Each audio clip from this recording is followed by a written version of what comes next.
ನಮಸ್ಕಾರ ಎಲ್ಲರಿಗೂ. ಇವತ್ತಿನ ದಿನ ನಾನು ನಿಮ್ಮ ಜೊತೆ ನಾವು ಮಂತ್ರಾಲಯಕ್ಕೆ ಹೋಗಿ ಬಂದಂಥ ಒಂದು ಅನುಭವನ ಹಂಚ್ಕೋಬೇಕು ಅಂತ ತುಂಬ ಇಷ್ಟಪಟ್ಟು ಈ ವಿಡಿಯೋ ಮಾಡ್ತಿದ್ದೀನಿ. ದಯವಿಟ್ಟು ಎಲ್ಲರೂ ಸಪೋರ್ಟ್ ಮಾಡಿ ಮತ್ತು ಶೇರ್ ಮಾಡಿ, ಲೈಕ್ ಮಾಡಿ.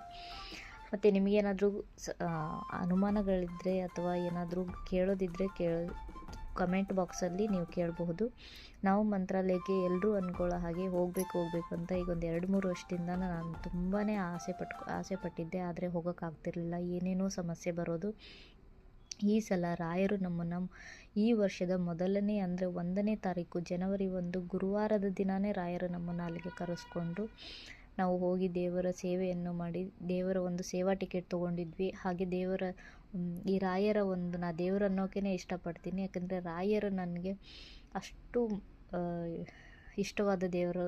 ಯಾಕೆಂದರೆ ರಾಯರನ್ನು ನಾನು ನಂಬಿದ್ದೀನಿ. ಹಾಗಾಗಿ ರಾಯರ ಒಂದು ಸೇವೆಯನ್ನು ಮಾಡಿ ಬೇಗ ದರ್ಶನ ಪಡೆದು ಸುತ್ತಮುತ್ತಲಿನ ಬಿಚ್ಚಾಲಮ್ಮನ ದೇವಸ್ಥಾನ ಹಾಗೂ ಅಪ್ಪಣ್ಣಾಚಾರ್ಯರ ಮನೆ, ಪಂಚಮುಖಿ ಆಂಜನೇಯನ ದೇವಸ್ಥಾನ ಮತ್ತು ಶ್ರೀ ಲಕ್ಷ್ಮಿಯ ದೇವಸ್ಥಾನ ಹಾಗೆ ಬೃಂದಾವನವನ್ನು ನೋಡಿಕೊಂಡು ನಾವು ಆ ದೇವರನ್ನು ಕಣ್ತುಂಬಿಕೊಂಡು ವಾಪಸ್ ಬಂದ್ವಿ. ಹೀಗೆ ಪ್ರತಿ ವರ್ಷ ಹೋಗಬೇಕು ಅಂದ್ಕೊಂಡಿದ್ವಿ. ನೀವು ಹೋಗಿ.